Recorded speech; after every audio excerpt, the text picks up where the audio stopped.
All right, mic check, check. All right, ladies and gentlemen, let me hit start recording. All right, ladies and gentlemen, we are back with episode 35 of Zed Daily. I have Akapuck from Swift Silks Racing with us today. How you doing, my friend? I'm good. I'm just just here. I'm really excited to be on. Thanks for having me.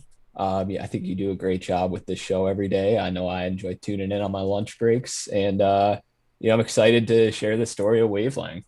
Awesome, man. So before we get into Wavelength, let's just get into crypto in general. What was your story and your journey into crypto like? Okay, yeah. So I'm like 30 now, so I'm no spring chicken anymore. And I actually got into it after CryptoKitties in late 2017. So I'd kind of been I'd looked into Ethereum that summer. It was like $15. And I was like, it just started. I was like, man, maybe I'll get in. And it just never that was a few years prior.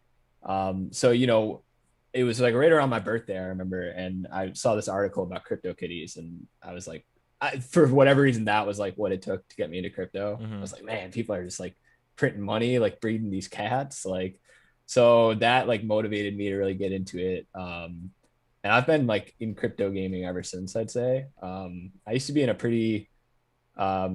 group that would, like help game developers like promote their new crypto games. But back in 2018, it was all like what we called hot potato games, which is a nice way of saying like a Ponzi scheme.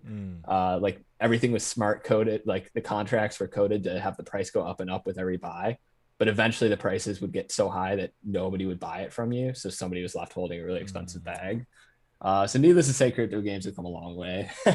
um, and I actually had the idea for Zed Run back then. I just thought like it was a perfect, like it made sense. Like my now wife, her dad is a huge horse gambler. Like he loves the ponies. We'll be out at dinner Friday nights. He's betting, all the tracks. He's betting Woodbine. He's betting, Delmar. Um, but I was like, this has to, this be brilliant. Now I don't code, I can't do any of that. And I'm also lazy. So, after the bubble burst in 2018, I kind of just, I kind of got out of crypto. I sold a lot of it, but I kept some Ethereum in a wallet, just kind of forgot about it. Got back into it in the summer of 2020. Played Axie Infinity. I've always been into the crypto games. Like that's kind of what I like. I'd rather do that than just hold an asset. Like it just feels, and I've had good experiences with it in the past. So then finally, got into Top Shot. Of course, I feel like everybody comes on here. They're like, oh, I was in Top Shot. Right. And then at some point, like I think somebody, just a friend of mine, just was like, there's this thing Zed Run. Have you heard about it? And instantly I was in because like I knew it was a great idea. Like it was something I'd thought of like, a few years back, like, and it was just, and it was great because I still think it's like the most polished. There's really nothing that comes close. Like Axie really isn't. It's apples to oranges. It's a different type of game. Nothing really comes close to the experiences that it has, even though they're still in beta. Um, but that was kind of, that's my experience in the crypto space, and kind of all that over those few years, and leaving the space and coming back. As soon as I heard about Zed, I was in. Okay. So then when you bought, so knowing about like play to earn games, when you found Zed Run, was it investment or still kind of entertainment at that time? It was like I knew, well, it was definitely more entertainment. Like I knew I wasn't early, let's just say. I knew I was pretty late to the party. Like it's that time where like there's still money to, like when I got into the game probably in like April, May, um there was still some money to be made from breeding, but it at that point it didn't make sense to like start a breeding stable from scratch with the intention of making money. Like Mm, the return just wasn't there. um and I mean, with a project like this, it's inevitable. Like the floor for like a horse that isn't a good racer or isn't a good breeder is going to be worthless. Like that's just, to me, I don't know. That's always made sense. Like I don't really right. worry about floor prices. Mm, Like, mm. so for me, like looking at where it was, like when I was entering, um, what I thought my best bet to make money was racing, because I kind of saw the writing on the wall with breeding. Well played. Like I wish I got in, at the start. Like if I heard about it, I definitely would have been in. But for whatever reason, I've been living under a rock. Um, and I thought that my best opportunity was to race, because I look at some of these horses and the money, especially arbitrage. Some of those horses, the eye popping returns, and back, I was still entered when there were odds, the tail end of odds. Fatigue wasn't implemented yet, so like arbitrage is just racing his horses like 100 times a day, just racking up money, and I thought like that was my best opportunity. So I tried to get a horse through the one of the drops, in April or May. Of course, like was not able to get one. My MetaMask has never worked slower. And but luckily, like I was able to get a horse in that $1 million giveaway, um, which was named the All Seeing Eye, a Z10 Genesis mare, bittersweet shimmer, nothing remarkable. Um, and that horse formed the foundation for what is now a stable of probably 40 odd horses. Um, with Well, I'd be lying if there said there wasn't additional investment, but um, that was kind of that was the horse that started it all and ended up being the mother of wavelength. So let's go into wavelength. What is the story of wavelength? Let's start with breeding. How'd you go about breeding this horse, racing it, and then selling it? Okay, yeah. So I really got into Zed. Like I firmly believe that if you do the research, like it'll pay off in one way or another. If like nobody knows breeding, like for sure. Nobody knows anything yet. It's all theories. As long as you have a theory, I think you're doing good. Like as long as you're doing things with purpose, right? So um as I kept the all seeing eye on race, only bred her a few times. But I bought this other racer named Rosabelle. She is like a Z10 or Z11 Finney legendary. She was a proven racer, bought her for like zero point 0.6. I've since sold her for like about zero point 0.6, but I made zero point 0.2 racing.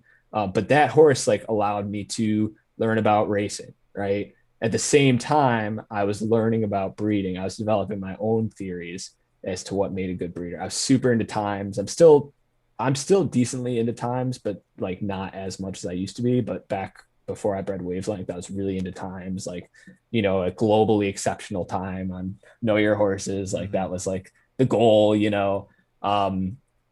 And I was just kept like looking into things. I was listening to Zed Insights, like I was listening to XYZ. Like I was just forming all this knowledge, like as to my theories as to like what made a good breeder. So I had that going. I had the racing going with Rosabelle. So I was learning how to like race a horse efficiently. Um, and I had already bred a few things with the all seeing eye.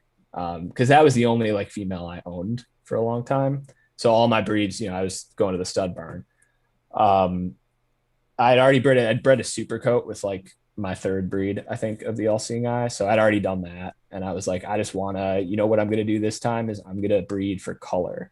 Like I always liked chrome yellow. And I thought that was like the coolest of the non-rare colors, with electric violet being second place. Um, so I used that to like narrow down the studs. So initially off the bat, I was like, I'm just looking for chrome yellow. I want a beater in Genesis. I think I was using Haku. I use both Haku and Know Your Horses for different things. Um, for this particular one, I was using Haku. And I remember, there were only like 20, 25 chrome yellow Buter and Genesis and stuff at the time. Um, and I kind of put all these different things, I knew about breeding together. So Sky Reigns is the name of the stud that I selected.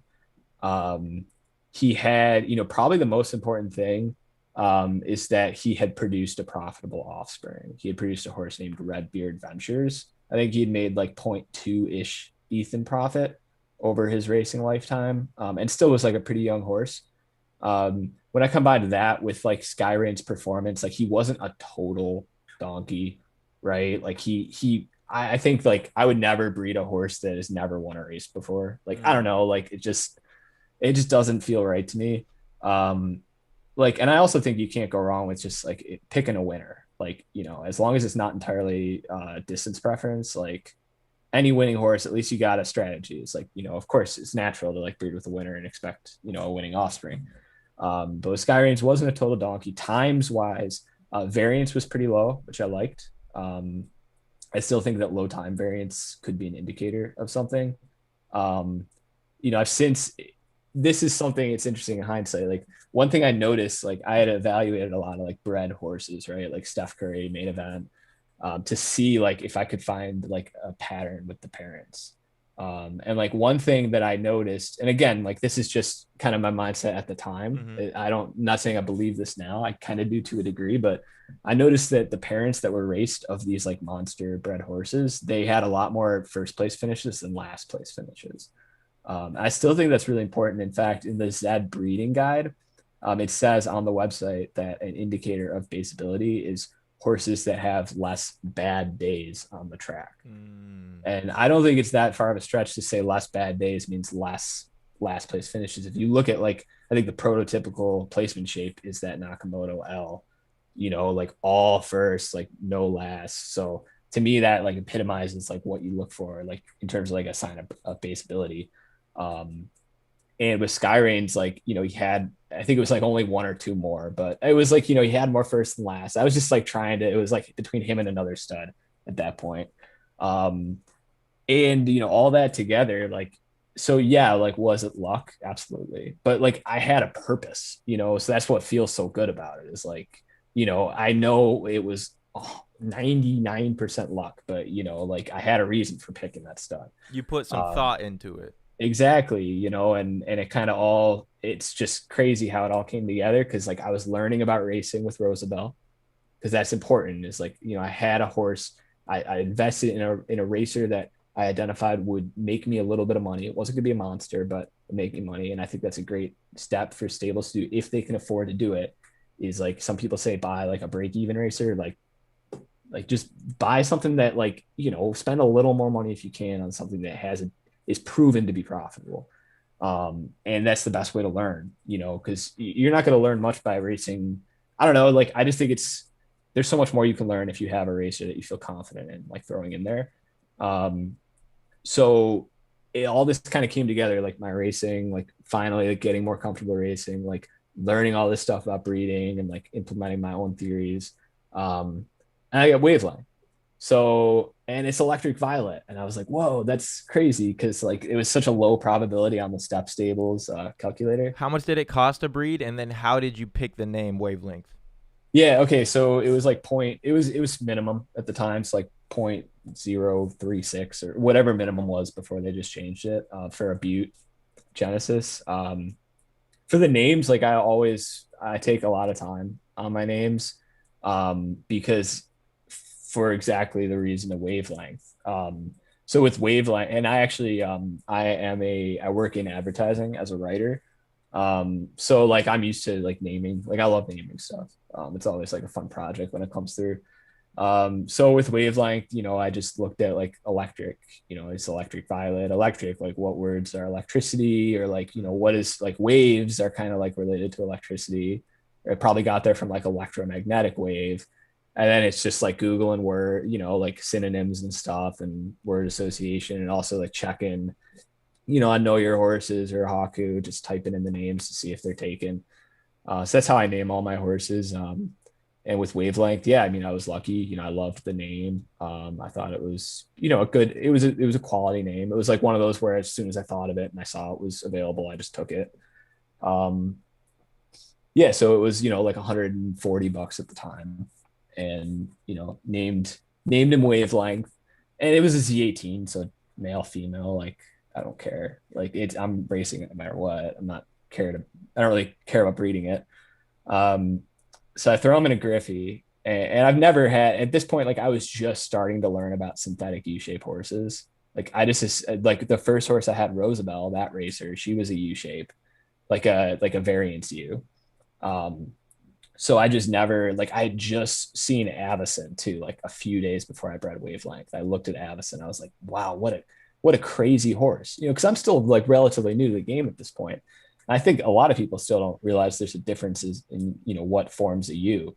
There's two very distinct differences in how you can get to that result on a placement chart. So I had just seen Avison. I was like, wow, a horse that just consistently does good one way, consistently bad the other. Like, what a horse. Like, that seems so much better to me than, this horse that you throw in. You never know if it's going to do Right. really good or really bad.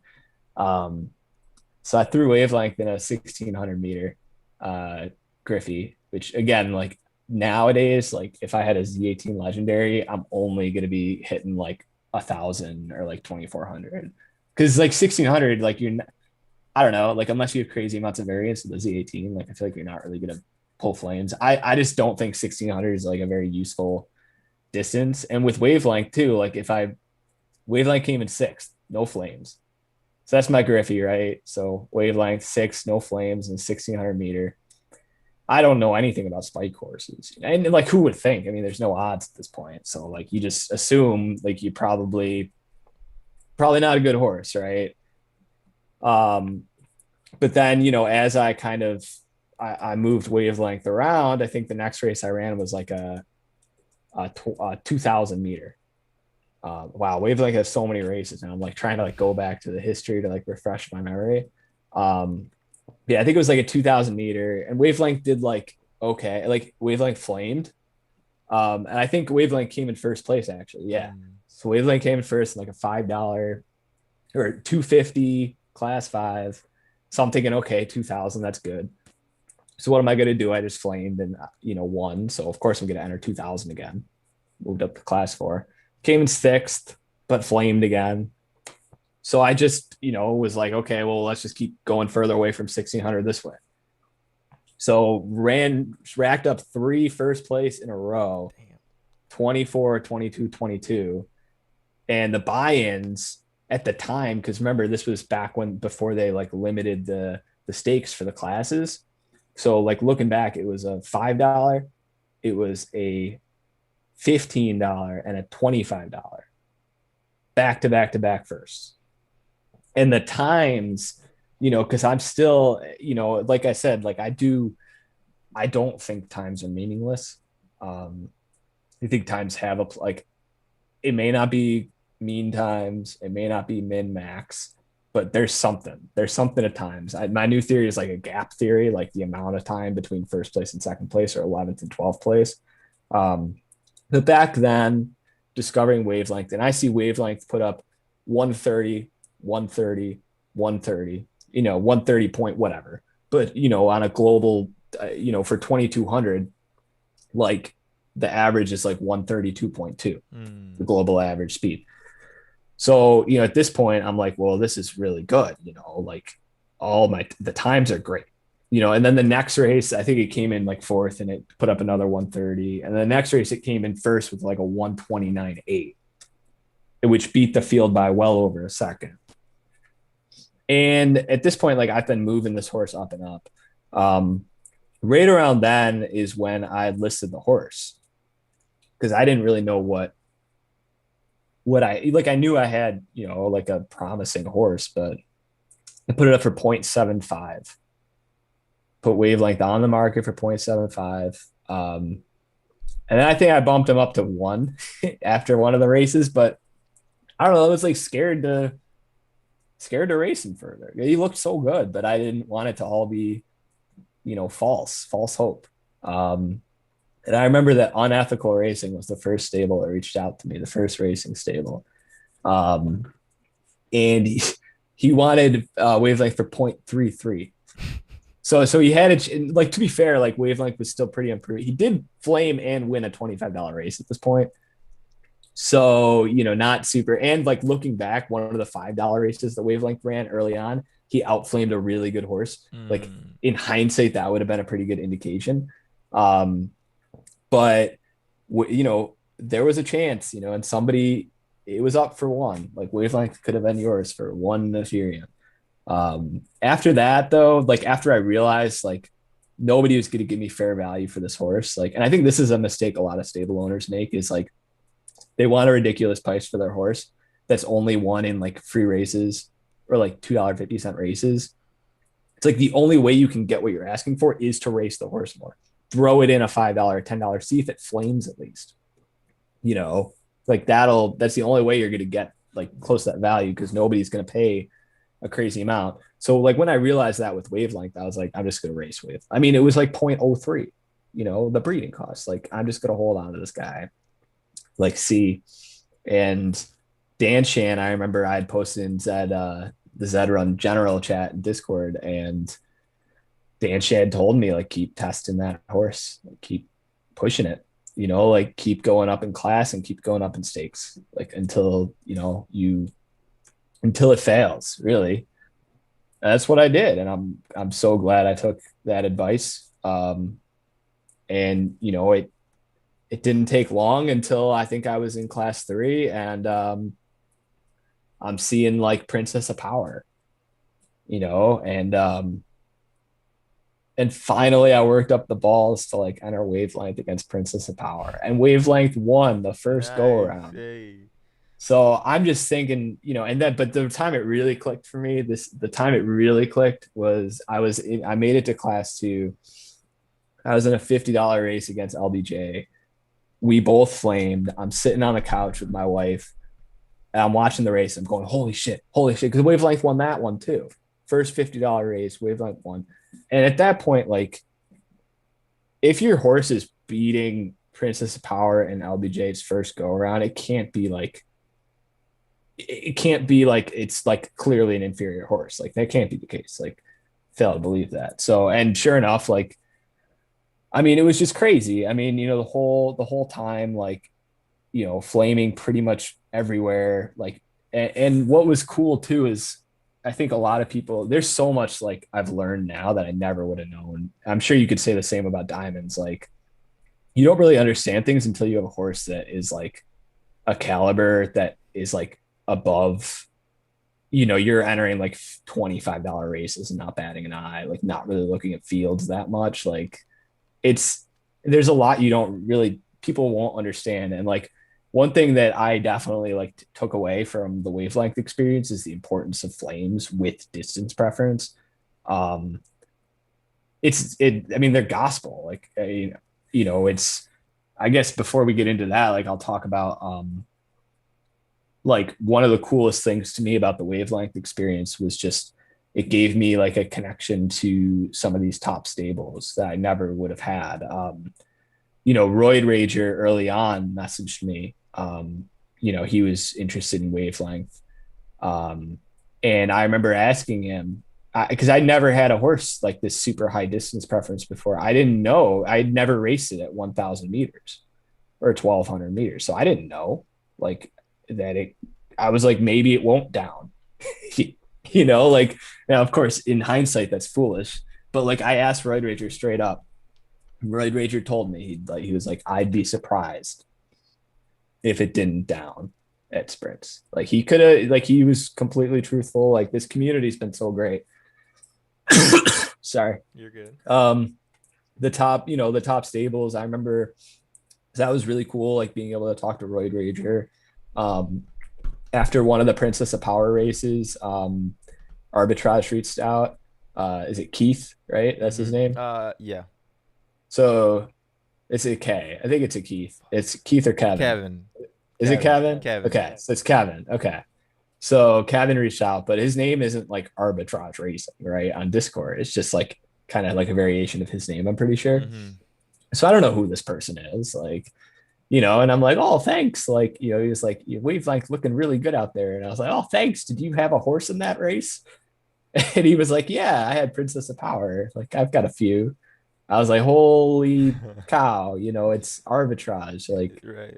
and so it was just such a, that was one of my favorite parts of the experience. And now even just like, it's like Wavelength gives me a reason to be here, like a reason to be on this show, a reason to talk to, for people to want to talk to me from these like bigger stables. Like, and everybody's been so kind.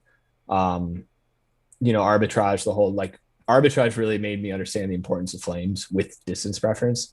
And really just in general, like, he views them as an end all be all kind of like with distance preference. So that's kind of how I view it now too.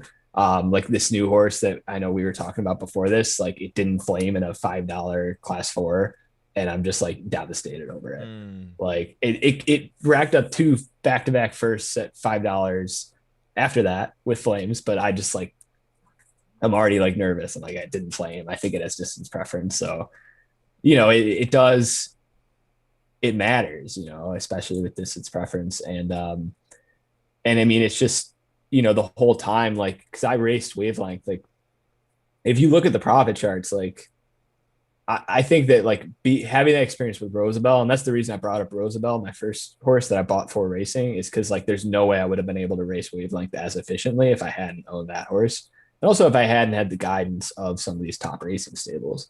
Um, so so I owned Wavelength for like a month. And that time was like, I mean, that was the Zed dream, like born from the horse I got in the $1 million drop. Like I took Wavelength to like over an ETH profit in 100 races, if you include the tournament. I made, like people might not realize, I know that do you want to talk about the sale a little Let's bit? go. Yeah, Or, go for it. Go for okay. it. Let's go. Well, before the sale, I do want to say that I pioneered downclassing before tournaments. But like, so what I did with Wavelength the first tournament is because Mm. Wavelength's like Wavelength's like crushing it. Like Wavelength's like sitting like top 10 on the leaderboard after 30 races for this inaugural tournament. And I didn't know, like nobody knew how they were gonna like group the quarterfinal races. But I thought like, man, I'm in class 1 right now. At the time, I didn't know if they were like there were some rumors that they were gonna lock horses in classes like after that tournament, that it was all some big, scheme to get horses up to their true value. And then they were gonna be like, okay, that's where you are. That was my main motivation. But I downclassed Wavelength like aggressively before tourney qualifying ended. So I stayed in A, but what I did is like it gave me an easier quarterfinal matchup, and Wavelength won like Mm. handily. And it was so clutch because like with the tournaments, like people don't realize it's a big risk for the top stables to participate.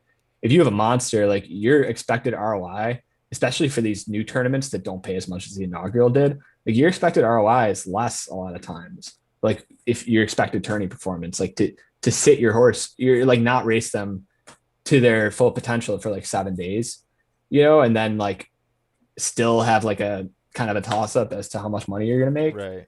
Um, but like with Wavelength, it was clutch because like Wavelength won the quarterfinal, had a horrible draw, finished like 11th place in the semis against Dank, Goose, and Ready Set Boom. Um, but because I won that juiced up quarterfinal pot, it like, it was like zero point 0.4 Ethereum.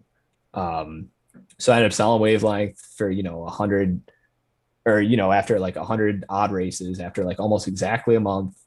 And I had that quarterfinal win. I participated in the first tournament, and it just felt like the honeymoon period had come to an end. I don't know if you have stress when you like manage a diamonds at all, but I know I talked to you a little before we started about it got a little stressful with Wavelength because like you start to I don't know. It's like it becomes scary in a sense that you have this thing that like my bad days were still like $200 days with wavelength. And my good days were like $600-700. I mean, there was a day I pulled in like $700, and that's just like grinding like 10, 15, 15, 25, $50 races. Um, and I do think that that's the best way. Like it was a commitment. Like I tried to maximize. I would run wavelength 15 races max, 24-hour period. Like I was, like he was every time he was fresh. Like He's he running. was going out there Yeah. exactly, and that takes time. And especially with the race generation in the state that it was. And I mean, you know, it was, you're watching like a hawk, you're on your computer for a long time. You can't be passive. Some of these races fill so quickly.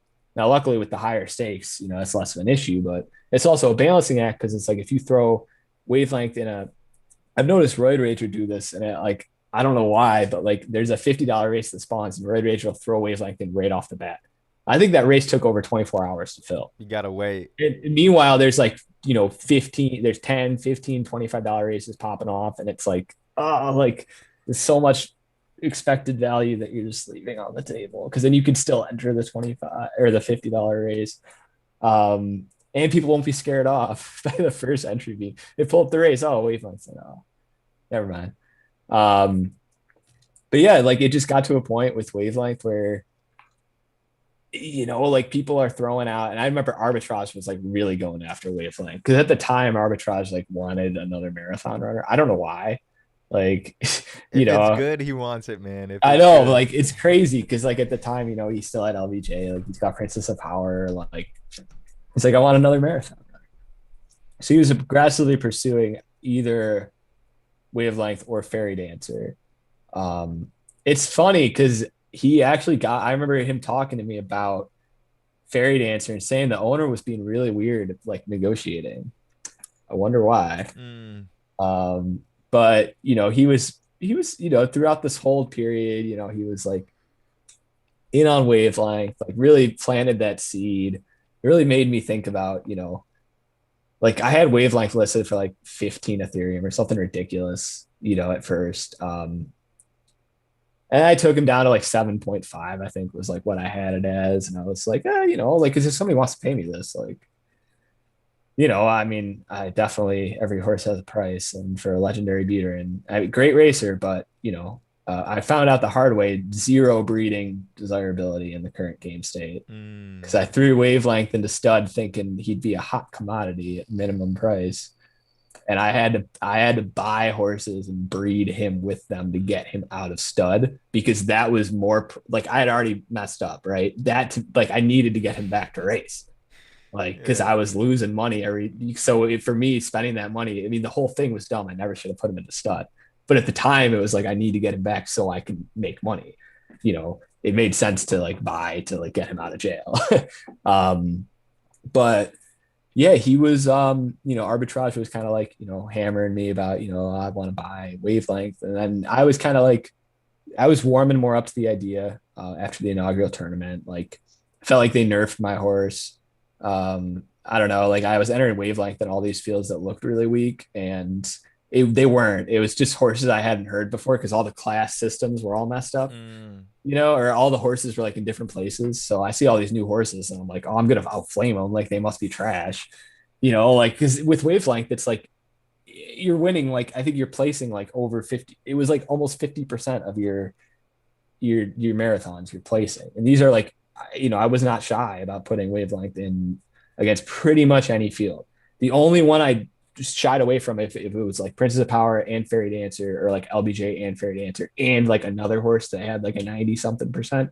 That's like the only situation I really shied away from with wavelength. Um, but it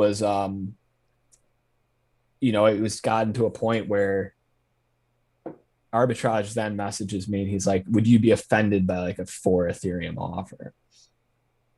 And I was like, no. Like he was like, would you be offended if I put it on OpenSea? Like he was like, obviously don't accept it on OpenSea. Like we can avoid the fees, but like I just put it on there and it may help you advertise the horse if people see that there's this offer from arbitrage. And No, it didn't offend me at all. I mean, I think that pricing racers is very easy, especially one like Wavelength that doesn't have any breeding value, which I experienced firsthand, at least not in the current state of the game. Um, if a horse has zero, breeding utility, breeding's not gonna add any value. So all you're looking at is racing performance. So with Wavelength, he had made I made 1.26 ish with Wavelength in a month.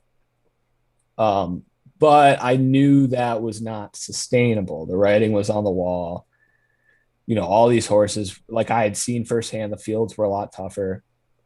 Wavelength was still flaming, but the finishes were just nowhere near. I think Wavelength went like 25 races without a first place. There were a lot of twos and threes, but those aren't, not what I was used to. So I knew that like the ROI wasn't sustainable.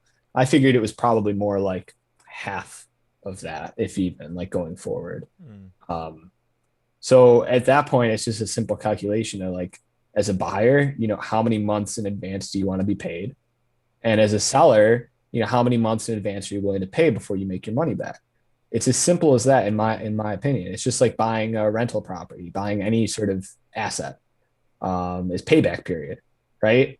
So with Wavelength, like 4.5 Ethereum is what we landed on because arbitrage sends me the 4 ETH offer. And of course, I just want to see. So I messaged like basically any stable that had previously expressed interest. Royd Rager being one of them. And he was like, I can do 4.5. And I was like, yeah, like let's do it. He'd been on it, he'd helped me out early on with Wavelength. Like I knew he was really excited about the possibility of owning the horse. I do kind of, in hindsight, like I know I could have got more money if I like held off or like attracted a different buyer, maybe somebody who didn't already have a stable full of racehorses. Like I know D'Artagnan from Naruto, he was pissed off. He said he would have offered at least five. But I think like the only thing I kind of regret is like the concentration of power in Zed and like what that does, like when a top racehorse moves to a top stable. And that was like like for me, it was like I was honestly like highly motivated not to sell to arbitrage for that very reason. Now you could say like Roid Rager is like not much better, but at the time it was like, well, this is good. I'm giving like Royd, at least I'm giving somebody who like knows how to race ammo against arbitrage in these marathon races.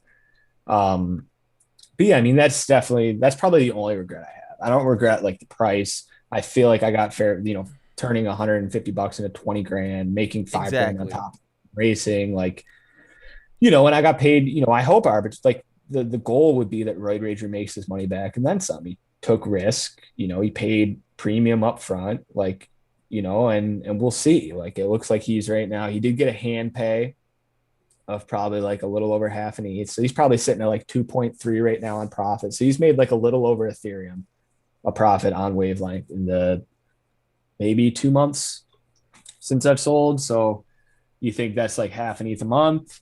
So, you're looking at like 9 months payback Mm. if that holds up. That's how I look at it. It's like he paid 9 months in advance and he's going to make that money back with the Wavelength. And that's great. And I think when you look at, pricing racehorses like that, it's always a win-win.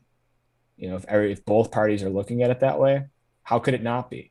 Everybody's being compensated what they feel they deserve. So, the only regret I have with Wavelength maybe is like the concentration of power. That's really it. Every so often, like it is, I was really spoiled and I'm really spoiled now. There's a lot of horses now that I don't know, like they're probably profitable 250 racers, but I just like forget about them because I'm just Mm. like, like it's not a $25 pot, like, but it's I feel like, it was a good journey. Like it was kind of like the best month that somebody could hope for. And I know how much the horse means to like, people who, only have Buterins to mash together. It's, I mean, they're a horse like it's going to be tough for like a Buterin legendary to come that can outdo Wavelength after that, but it could happen. There's always that chance. Um, so it was quite a journey. from start to finish, it's a hell of a story because I had the same thing as you. When you're in the game and you know about these big stables, right? And you know about these big horses, you know about Arbitrage, Roid Rager, Princess of Power, LBJ Goat, and all that stuff, right? You only wish of having a horse like that. You don't really expect to get one, right? And so, like you were saying a little bit earlier, you watch everybody on your laptop or on the screen, right? But then one horse, it makes it real to where you're on the screen and you're talking to this people, you're racing against those horses. You don't care the buy-in. It's like it totally changes up the game for you from one horse, like a superstar horse, to a regular horse. And I smiled when you said it went from 4 to 4.5, not because you accepted it for 4.5, because it's a hell of a feeling when you got Arbitrage offering you 4, and then Roid Rager at 4.5, and then D'Artagnan at like 5. You're like, God damn, I got something on my hands. I know I can either keep it or sell it, but somebody wants this horse. Yeah. Oh, it was, at the time, like, I mean, I'm still in as deep, arguably deeper than I was with Wavelength. So that part didn't work out. But, I got a puppy, life was just kind of picking up. So it just felt, I was like, I would rather just not be, it would be stressful, if like I didn't sell Wavelength. And that's the thing too, is like the pricing of these race horses is it's so dynamic. Like, if Zed implements a change, like think back to like the original fatigue update, like bam, I mean, instantly you've lost at least half the value of the horse right there, at least. Things like just race, even just little stuff like race selection. Like people don't think about that, who may not own a top horse, but like that is so important. Like to make, that affects the ROI. I know a lot of people are having issues. I was having issues after the inaugural tournament with Wavelength, where the races just weren't there. Like they just weren't being offered. They say like class 3 is up to $25, but there, you go 24 hours without seeing a $25 marathon race. So, it is, especially when you have something that you're projecting income of tens of thousands of dollars a year, there's a lot of stress. It may seem like a first world problem, and it is, but there's a lot that could change, and a lot that's outside your control. So yeah, I just felt like, I'd get the money, get what I thought was, I mean, who wouldn't be happy about making 20 grand worth of Ethereum?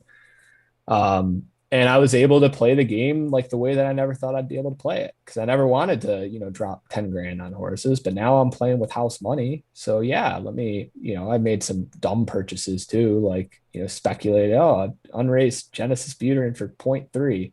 This was like back a month ago, but still, obviously I've lost some money on that.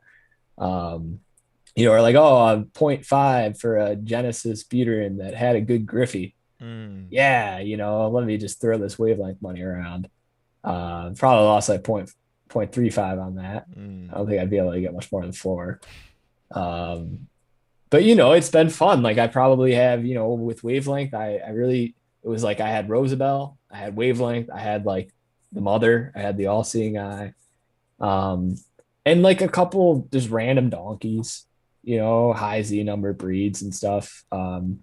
But now I have, like close to 30 horses in my racing stable. I've got like probably another 10 horses in my breeding stable.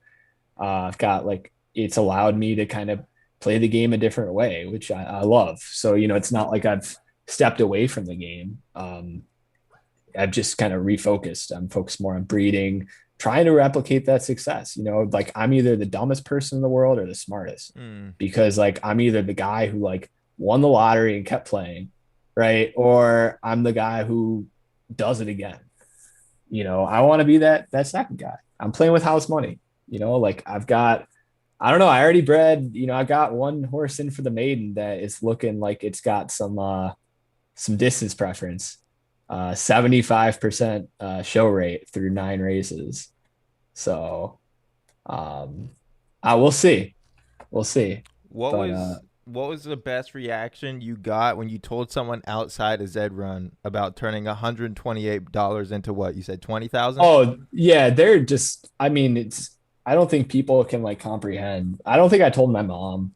I told my dad, but it's just like I told my brother, like I've told like family and stuff.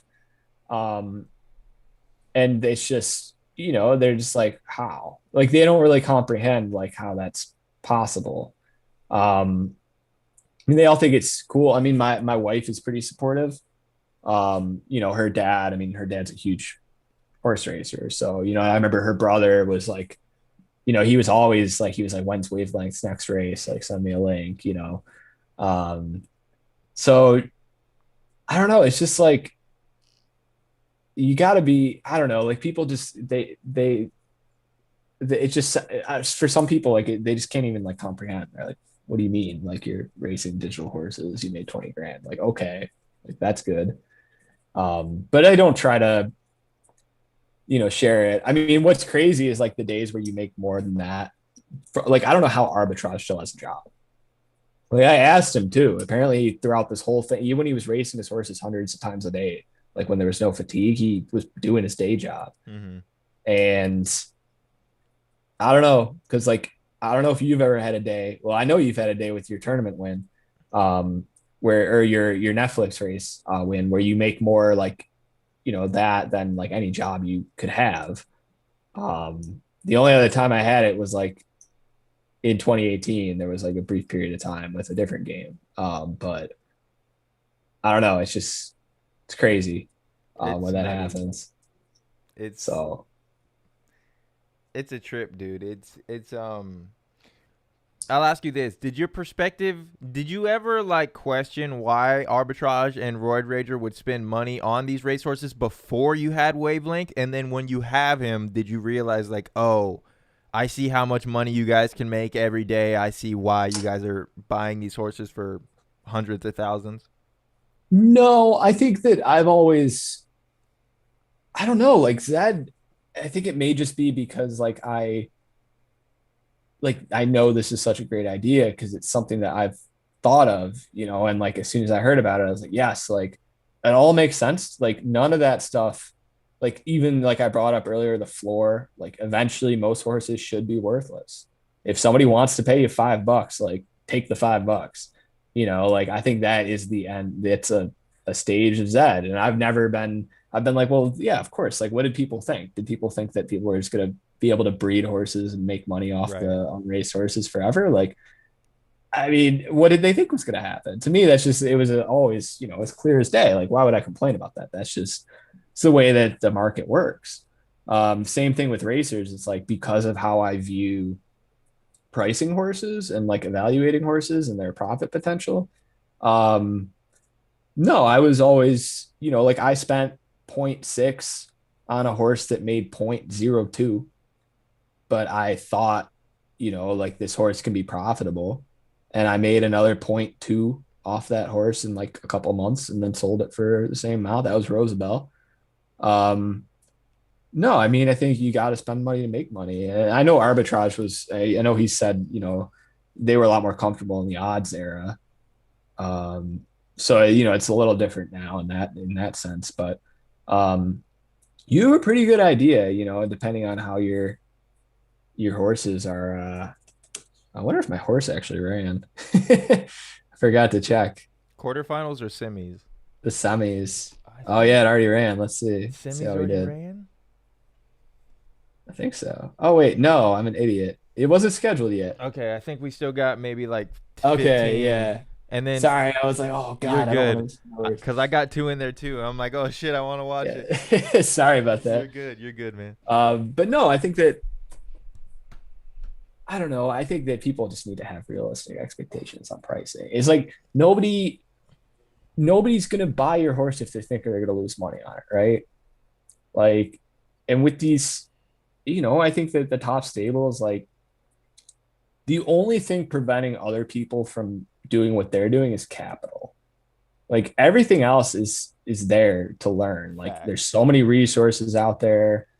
There's everybody's been so helpful too. I mean, it's like I've been giving great advice every time I've asked for it, no matter who I ask. So everything's there. That's what I did. It was at the end of the day, I will maintain like I bred Wavelength with purpose. Like nobody will ever be able to take that away from me. Now, was it luck? Yes. But I still bred with purpose. I feel like you got to do things with purpose in this game. And it may just be your own theory, but just go for it. Like if you're like, I think that times are the most important thing in the world, figure out what it is about times, like, or, I think that, uh, there's ways to identify horses. Like if you kind of understand how distance preference works, you may be able to find a great deal on a racer that was given up on because it was being run as down distance. Mm. Um, I think that it's really just capital. That's like everything else. If you're willing to put in the work, like the resources are there for you. I would fold laundry and listen to like Zed Insights podcast. I'd put it up on my TV on YouTube and I'd just fold laundry and I would just have it on in the background. Um, I think that, yeah, you just, if you put in the work, like you can become one of like, you need the money. You need the money. But if you have the money and you learn how to be smart with it and you discipline, you can, somebody could walk into the game with a big bankroll and absolutely compete with these guys. Yeah. I love that you There, said theory because I had the same thing. Theory in a different way, but just theory in buying a horse. Like my first Z2 horse. Like I love that the same thing. Like if I do sell diamonds, I don't think I will. But if I ever do, like the whole process behind buying a Z2 legendary was theory of like Serena Williams and LeBron James. If you put like two super athletes together, what do you get? It doesn't always work. Yes, it was luck, but I love what you said. Go in with a plan. So if it does work out, like you get that satisfaction. And plus you got something to build off of from there. You're like, okay, I've seen that my theory does work. It's not 100% hit rate, but the more and more I keep trying, this could play out and be consistent. yeah. And I don't think that, like I know there's a lot of tools out there now. And I bought an annual Zedge pass a couple days ago. I don't think you need it. I don't, I think if you're willing to put in the work, like there's nothing those tools are going to tell you that you can't probably figure out on your own. It's just, for me, I've kind of seen it as like a first step in my research more than anything else. Like, my big, like that tool, like some of the, it could give you a high edge and you look at the offspring and you personally think they're garbage. Mm. Like for me, it is, and I guess this is like kind of like a Dan Chan school of thought, offspring performance, but like I look more at like ROI. Like I really don't care if a horse is like flaming in free races and all the offspring are flaming in free races, you know, whippy, like I want to see that, like for me personally, like I want to see, and it happened with Wavelength, and I've been doing it with my breeds ever since. I want to pick a stud that has a horse that's making at least like 0.1 Ethereum lifetime. Um, I think that, and in general, if the tool would tell you those are probably pretty good breeders because the offspring are doing well. Um, if you look at a horse, if a horse, what you just said with diamonds, like I don't think like that's the most natural strategy in the world is to breed together winners.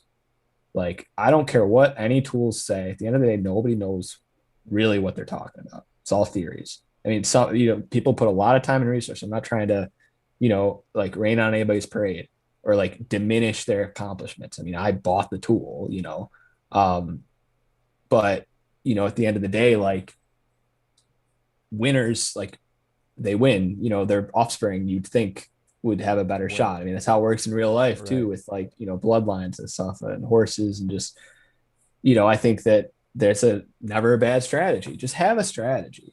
You can't go wrong breeding winners together. I don't think. I don't think you can go wrong, breeding horses that have produced profitable offspring together. Um, have if you think that A shapes make good breeders, go for it. Find two A shape horses, knock them together. But just have like some sort of plan. At the end of the day, like it's going to add up, especially if you do like in-house breeding now. Like the only reason you're doing in-house now is to try to hit on a racer cheaper Mm-hmm. because you're going to like, you want to go through a lot of horses. You want to try to find that. Um, if you're going to be breeding the same horses over and over again, you better make sure that those horses like can produce. you don't need the tool, but like I do think the Buterin barn on Zedge is free to access. Like I would highly encourage anybody to, at least fool around in there. Um, but you definitely, no matter what you use, you just want to make sure that you've got a reason for doing it. Awesome. Yeah, I love that. So, if you could change anything in Zed Run, bring back odds, take away flames, take away fatigue, do whatever you want. Change one thing. What would you change and why? Oh, I knew I was watching yesterday and I was like, man, I better have a good answer for this question. And I never thought about it. I think that really like, I think that okay, content. It's a huge problem because like Zad, like what are they doing? Their Twitch stream is just like races. There's race replays. Like there's no interaction, there's no engagement. Like you have people from the community um, that are leaving, or people that were creating content. They're just leaving in droves, or they're taking breaks because they don't feel appreciated because Zed's not doing anything to support their content creators. It's a huge problem. I work in advertising and community engagement. I mean, that's huge. You need to keep your user base happy, informed, feel like their voices are being heard and feel like they're appreciated. And right now, like that's why I hope that, like things improve now for this era where, you're creating content. Maybe I'll, dabble. I don't know. We'll see. Let's go. Um, but like I just hope that there's more support going forward. And like if you're having tournament races, like I understand the Netflix, like the first Netflix race, like come on, like not only did you not publicize it, but an insider was able to get into that because you didn't publicize it. And part of the reason was because they didn't tell anybody. If the guy who owned Sentinel, if he didn't know that he would know about the race before everybody else, like how would he have been able to get in? I don't know. I mean, probably he would still know when, I mean, he was working there, but, Right. like, how do you do, like, I get the whole, oh, it's, the quickest draw. Yeah, that's the example of a good idea, but it's a good and a bad idea. Like, that's cool. That's creative, right? Oh, it's quick draw, but I mean, in terms of like, you think it through, like, it's a horrible decision. Like, you should publicize that. You should be streaming that. They should be having dedicated streaming events. They should be bringing content creators like yourself onto the Zed Run Twitch official and like doing stuff. They should be bringing actual horse race commentators on.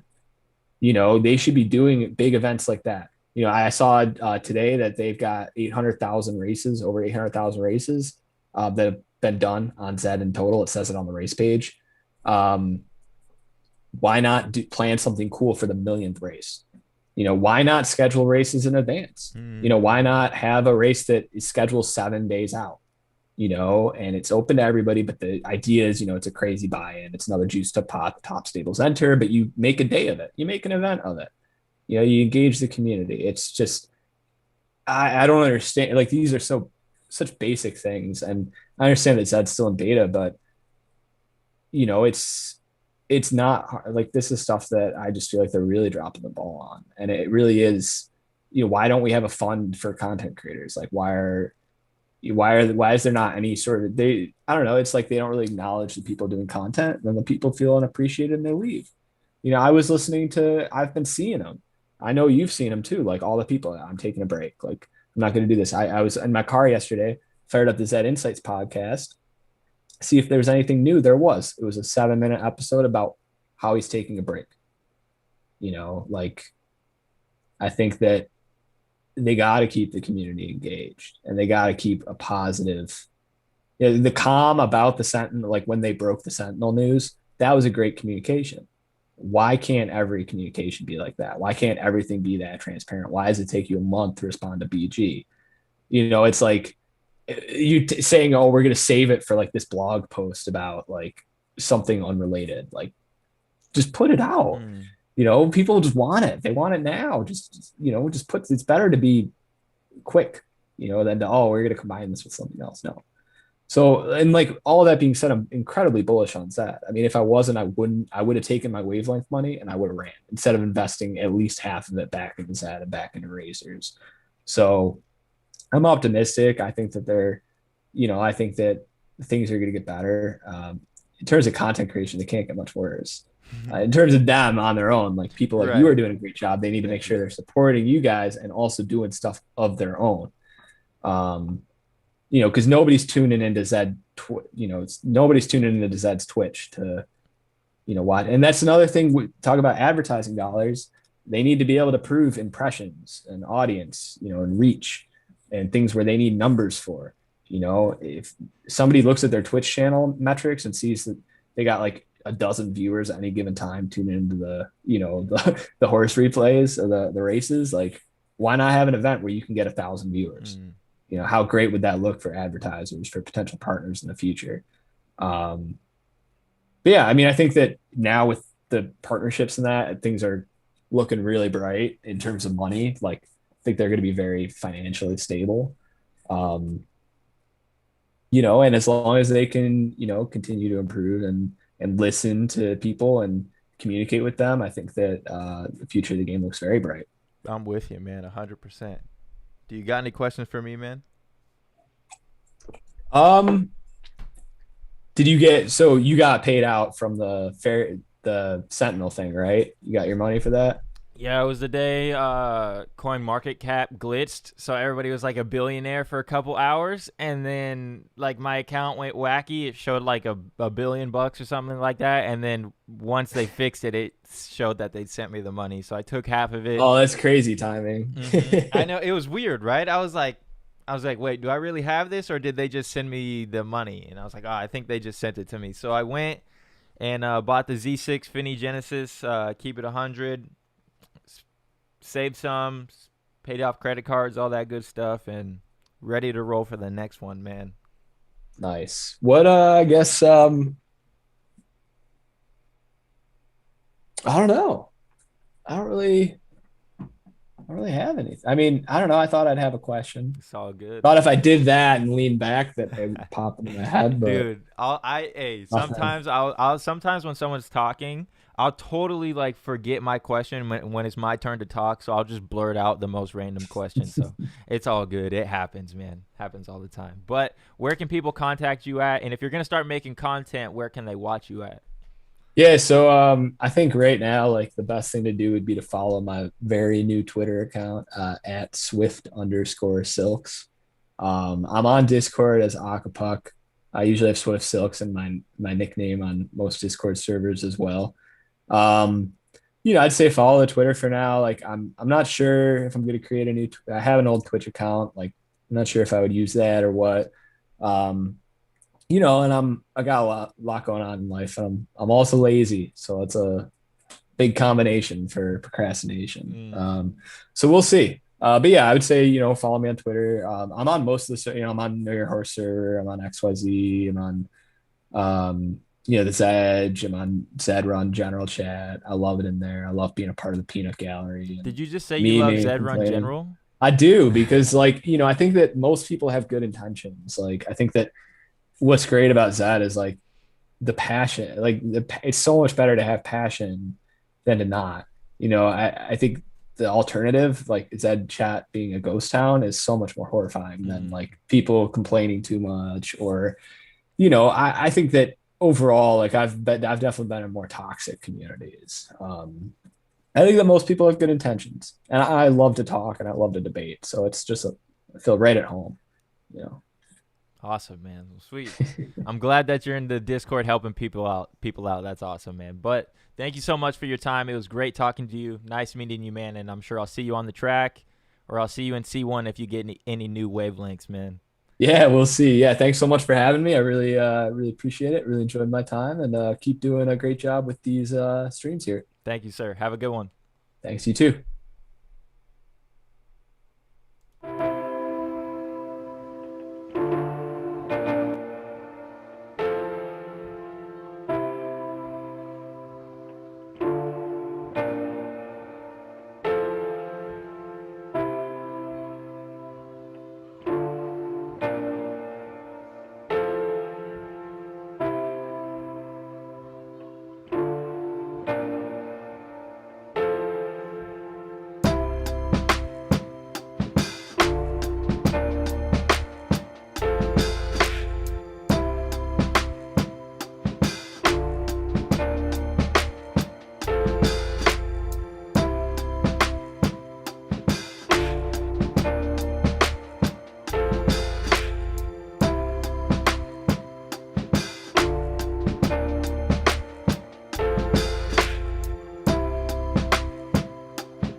Mic check. All right, all right, all right. We're back. What do we still got? Quarterfinals running? Or semifinals up yet? Not yet. Not yet. All right, semifinals are not posted. Who made it through? Who made it through? Let me pull up the chat and on the screen. We'll do this real quick. Bang, copy that to here. I finally got a keyboard, so I don't always have to go. Hey, I almost just did it right there. I don't always got to go back to the laptop. What's up, Mad? You said you're new to the game and love these chats. I appreciate that, man. If you got any questions, you want to ask me any questions you got about Zed Run, a lot of people in the chat in here today can help you out, and I might be able to answer your question as well. So just shoot them in the chat if you got any basic questions. Nothing's too basic, so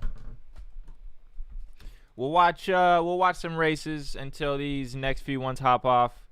Tournament events have not hopped up yet. Okay, let me see if my class 1. Okay, hopefully we got last in this race. Please don't tell me we won. Yes.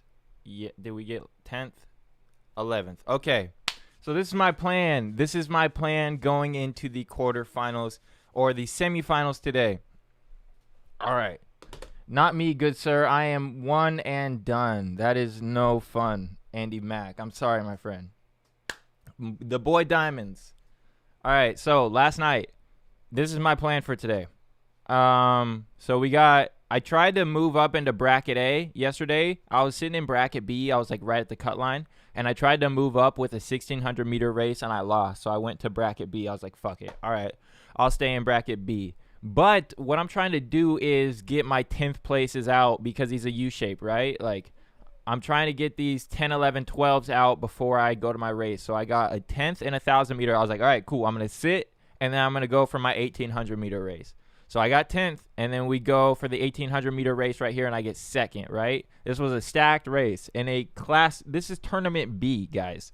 Like, this isn't even tournament A for middle distance. We had Valley, Ya Boy, and the Artful Songs. We both we're moving on. Big and Tall, Satoshi's Sister, Take Caution, Jordan from Wag Me Racing, Risk It for the Biscuit from Archibald, Durable, Raise a Billion from Archibald, Phantom Pacer, who normally kicks my ass at 1,800 meters, and Jumbo, like stacked race. He says, been absorbing a ton of past few weeks. The more I watch you, the more I learn, but nothing pressing. Appreciate you. No problem, my man. He says, won my semifinal last tourney with Flamin' Hot Cheeto. Best day of my life.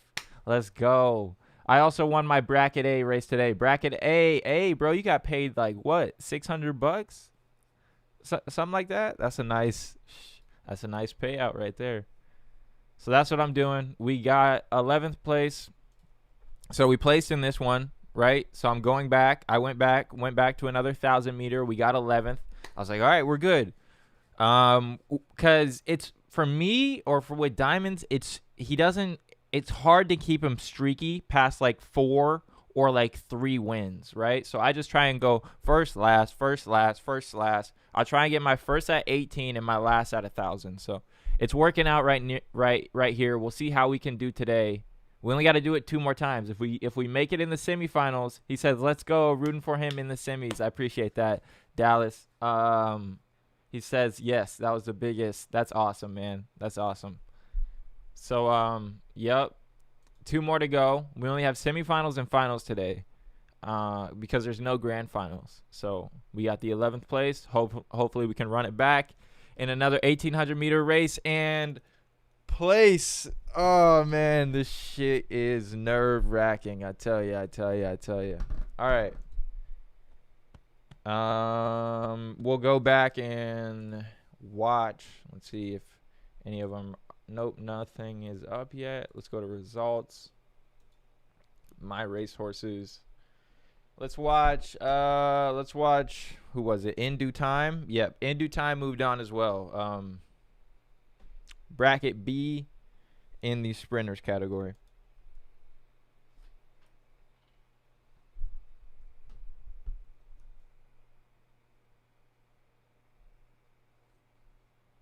Let me close this out. Shout out Swift Silks. That was a great story. That was a great story about wavelength. And that's real, man. Like he said it way better than I can say it. About how it changes it, like getting one horse like that, just one all-star horse to where like arbitrage and those guys want it changes your whole game. He said he was making $200 a day, like on a bad day. Like come on now. $200 on a bad day, $700 on a good day. And that's awesome because he has a consistent horse, right? Like at his distance, he's set. For me with diamonds, it's really anywhere. Diamonds runs himself. Like I don't run diamonds. He runs himself. So in due time, I don't know why this is bugging so much. Let me close that out. Let me close Twitter.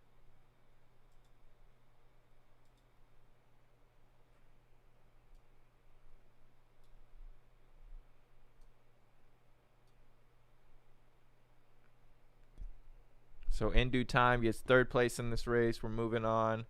Charlotte Katakori and who is this? George is the key. We were kicking back for a while. It is laggy as all hell. 200 meters to go. Snowbound Symphony in first place, and then we come in and we snipe them for second at the very end.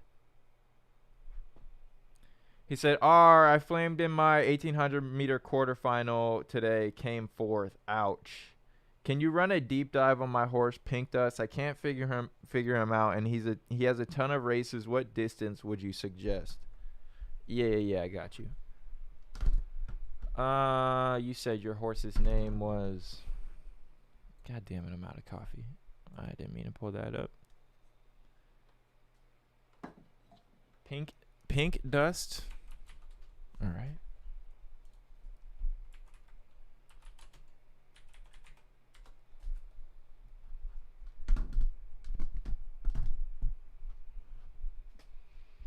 All right. Yeah, it looks pretty flat. He does look decent at 1600 meters by Flames. Let's check out his horseshoe. I would run him by the looks of it at 6. You're not winning though. Okay, so Pink Dust. He said I was hoping for third and got for my C5 horse and tourney A, but got a reverse roll and landed 10th. Ouch. I also had another fourth place quarterfinal today. Ouch. Fuck. Everybody getting fourth today? Damn. Let me pull Zed Run back up so when these races pop up, we can see them. All right, you said, well, I'm going to start with free races.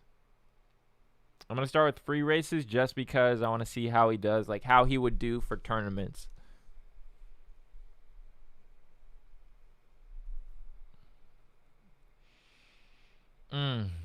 Okay, well, you haven't raced him in, so, man. He said they hurt. The last two tournaments eliminated in fourth. Man, I'd much rather get that 11th or 10th place than the damn fourth place. Like it's rough. It just, I don't want to say that this horse just isn't good because you're placing at 1600 meters. I'd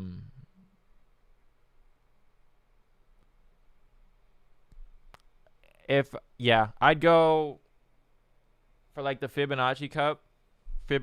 Can you check out Sinsemilla?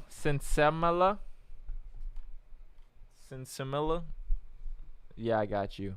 I would race him at 1600 meters in probably free races, and just if I had this horse, I'd only really try and qualify him for the tournaments, and then I'd probably go mid distance 1600 meters just because he looks somewhat more consistent here, but like at least in placing, but yeah. could be a breeder. Let me see. It's a Genesis. It's a mare. Looks like a good breeder. Is this one horse that dominates this? 87, 430 race. It's probably this guy right here. Number 1. Okay. Yeah, I can look at your horse. I forgot. I got to take my dogs out here soon, guys, actually. I didn't take him out before stream. He said, better than Gold Z6 Finny, bred with another gin for the maiden. All right, I'll check out your guys' last 2 horses because I don't think the semifinals are up yet. And then I got to go take my dog out. Oh, they're up. Okay, in 13 minutes. All right, I run in 30, 20. Okay. Why is it showing me in sprinters? Oh, these are just duplicated. So I run in half an hour. In due time, pulled no flames. And then we'll check on diamonds.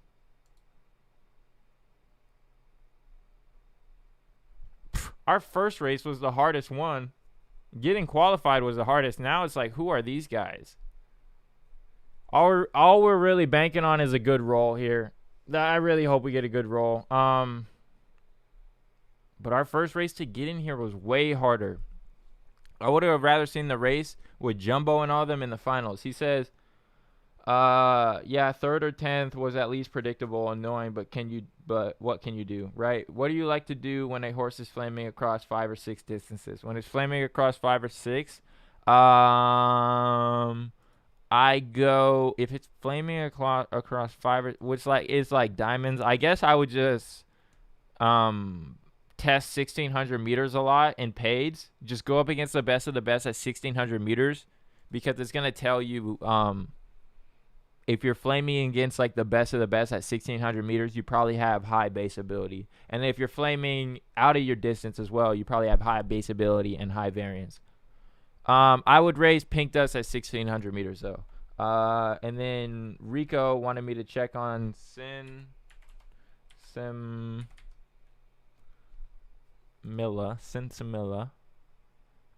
Looks like, let's go into the horseshoe. Good place rate. 10 races. I like 12. That one's hard. Let's go into free races. I go into free races to just see how they would do in tournaments. Maybe 1200 meters in tournaments. I would try 1600 meter free in tournaments just to see how you do. But paid racing wise, yeah, I'd go 1600 meters because that's where you're getting your wins. You're still pulling flames at a 20% win rate or at a 20% heat rate out of 10 races. So you might be able to pull more flames in free races and win more and qualify your horse. And then maybe if this is like your down distance, that's what you could use to balance it out after the tournament. And then the last one I'm going to check, he said another better than Gold. And then I got to go take my dogs out. Okay, she's at my door scratching the shit out of it. Better than Gold. Okay, looks in like a straight up A shape, but not like a straight up A. Let me check that. Not a straight up A. Maybe, yeah. He does look a little A shapey. That's going to our A. Where's he winning at? All right, so paid racing, I wouldn't really race homie in paid races, but maybe for tournaments, I'd race him in freeze at 2400 meters. I'd race him at free in 24 and 26 at marathon. So to try and get this guy to qualify for tournaments like the Fibonacci Cup, I go marathon 22 through 26. But other than that, I wouldn't really race him in paid or at any other distance. But this is just what I would do with the horse. But yeah, only second and third. You got one win, but no flames. No flames, but you're flaming 62%, 66%, 42%, and you have like a high place rate right here, right? Thirds and only a second. No losses or anything like that. So you probably need more of a sample size, but I would run it better than gold in the Fibonacci Cup at 23. Oh, wait, you said you're running him for another gin for the maiden? I'd run him at marathon for the maiden then. You just bred him then, right? Oh, wait, is this your horse?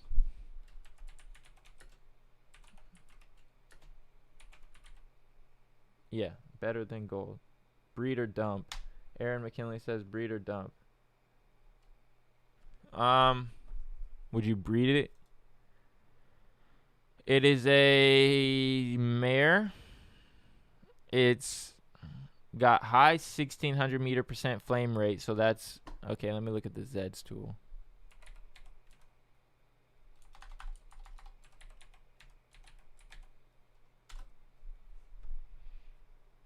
Yeah, no problem, Rico. Come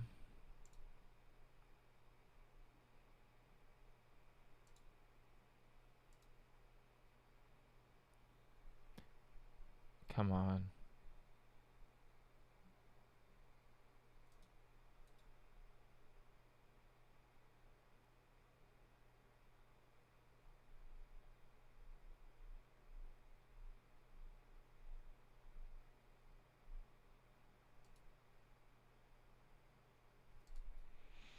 Would I breed or dump it? Well, that doesn't want to load. You got 3 offspring, 35 races, 9 races, and 76 races. A Z8 leg. God damn. I don't want to load. Horseshoe. I mean, he's flaming 100% at 1600 meters, or any of them paid. Yep, you're flaming and paid 16s. I would, personally, I'd keep it as a breeder. Because it looks pretty. Like it's not far to the right, you know. If my shit would load. Oh wait, wrong horse. What am I doing? That's why I'm being stupid. Yeah, there's not much 12th places. It looks what do they call it? Like a ham bone, and then it'll teeter off. But maybe if you get one good winner, it could pick these two up, and it'll be like a straight slant down. But personally, I'd keep the horse. And it's a Z6. So what? A Z5 exclusives. So if you start making like Z5 or not Z5 exclusives, Z10 through 13 exclusives, and yeah. Those might be good. But I got to go walk the dogs. Golden Glow Master says I got to holler at you after stream. Yep, just hit me in the DMs. He says, yo, if you get a chance, check out Luna Bell Offspring. Got a 2.1 offer. Oh, okay, I got you, Buck. Last one. You said check out Luna Bell Offspring.